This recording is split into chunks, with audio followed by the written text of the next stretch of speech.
Hello YouTube, this is an alcohol review of Dry Fly Distilling's O'Danaher's Whiskey, an American Caledonian, single pot still, single barrel, 5-year aged, 45% alcohol by volume, 750 ml bottle.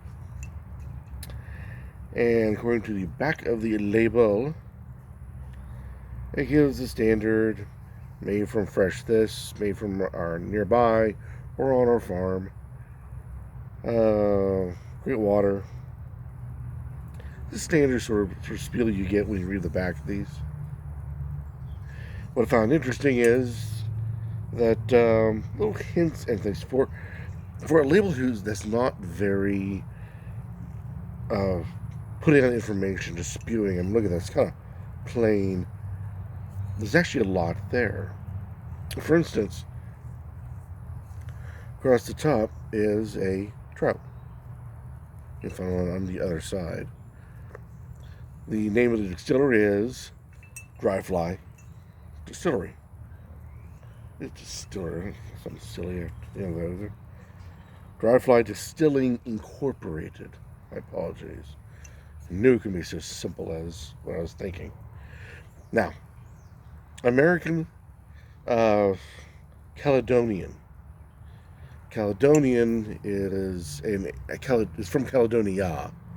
Caledonian is your part where from Bill whatever from Caledonia, which is located in Scotland. If you notice the dominant colors, it is Scottish blue and Scottish white. So, for a very simple label, a lot can be discerned off of it.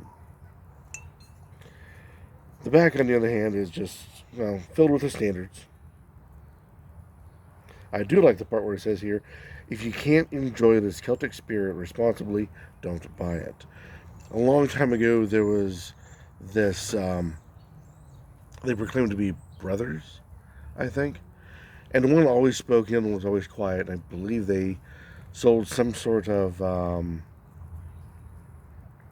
light level of alcohol or spirited cocktail drink mix. I'm not sure exactly. This is going way back there. And one of their commercials said, if you cannot drink this responsibly, don't. We don't want your business. And it has the two characters turning around on their backs to face you. It's just very, very clever, very well done. And it shows a responsibility,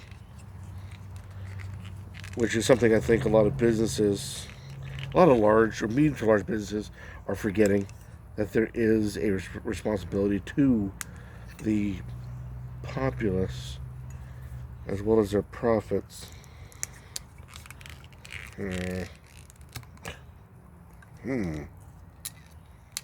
That was not supposed to happen. Holds on tight. We have here a very simple plastic top, no logo on it, plastic cork. Nothing exciting about it. A very strongly held fast label.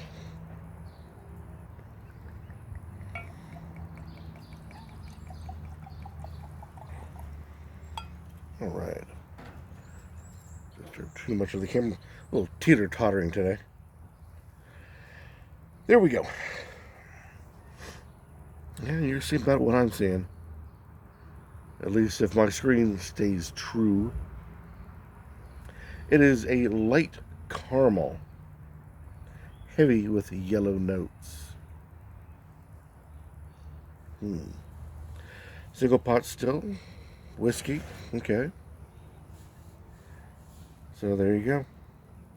Now I looked up single pot still, and it's simply saying that it comes from two separate grains from the same distillery plant. Why it's a pot still, I'm not quite sure, but apparently that is the categorization of this style of whiskey. making it a very standard type of Irish whiskey. They simply find a recipe that they like within this tight boundary, and they kind of hold true to it from there on out. And in this case, it's, if I remember right, it's 30% malted barley, 70% unmalted barley, or it could be the other way around. I forget exactly which one it is. But this constitutes as a single pot still.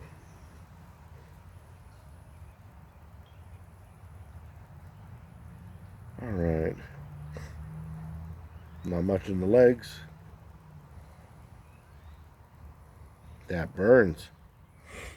Pardon. She's fiery.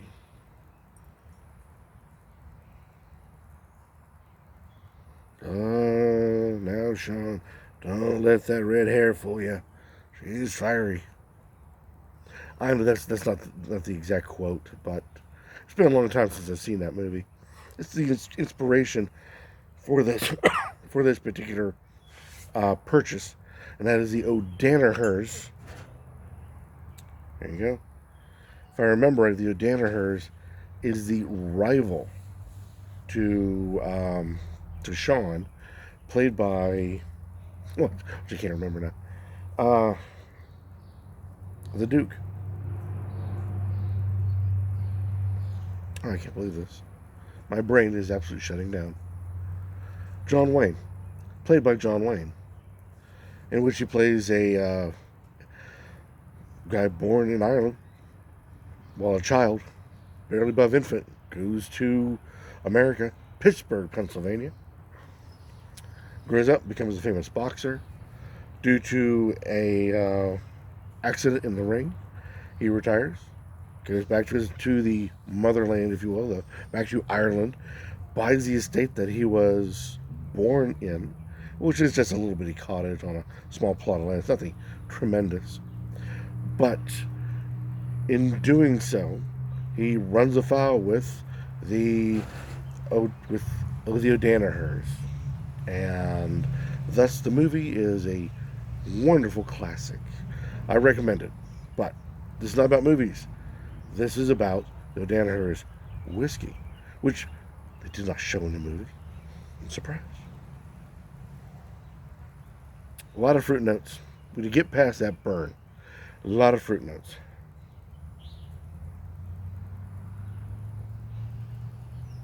A bit of a watery note to the nose as well. I'm curious.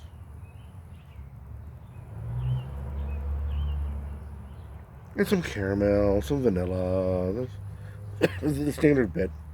But all in all, so far a nice, pleasant light nose.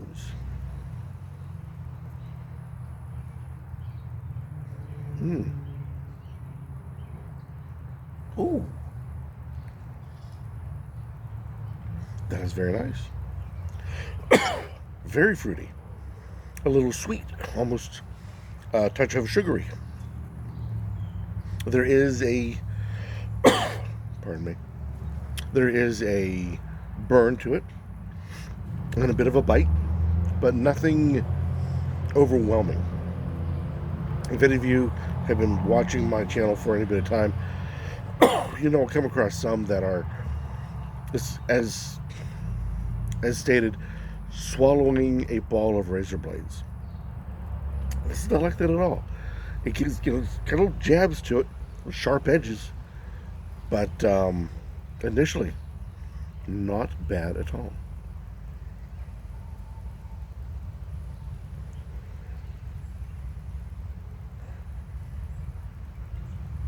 I cannot get past how wonderful. There's fruit notes, some caramel thrown into it, some honey thrown into it. Oftentimes there's the taste of the ethanol, which to my palate is a burnt rubber tire taste. It is there, but so light. Jeez, I mean, so light in comparison to others that I've had that are out there. It's very nice. I would recommend on ice, very little ice, but some of it on ice, to take out some of those edges. They're a little bit annoying.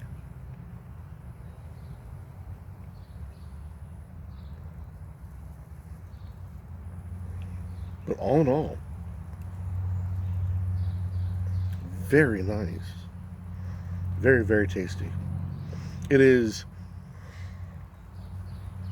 Well, I've a bit of a prejudice, if you will. I have a lot of prejudice, but the point is, in this case, the prejudice that I have is when it comes towards Irish whiskeys. And this is a standard Irish whiskey, through and through. Except for the fact it's made in Spokane, Washington. Irish whiskeys, to me, are very nice because they're light and are usually non-offensive. American, well, start off with Scotch.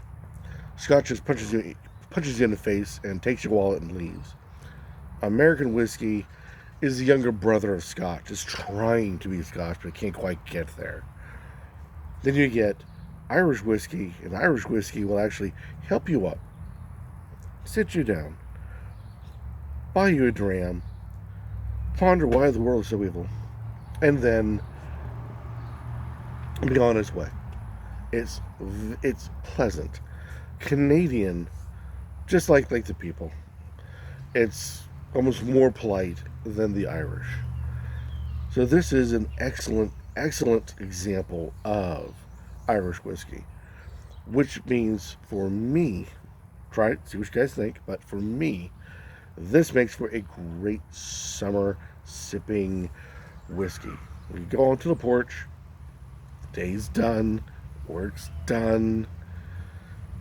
Like I said, half a cube, if not, to whatever your taste is towards it, but just enough to take the edge off, watching the sun go down on a hot day.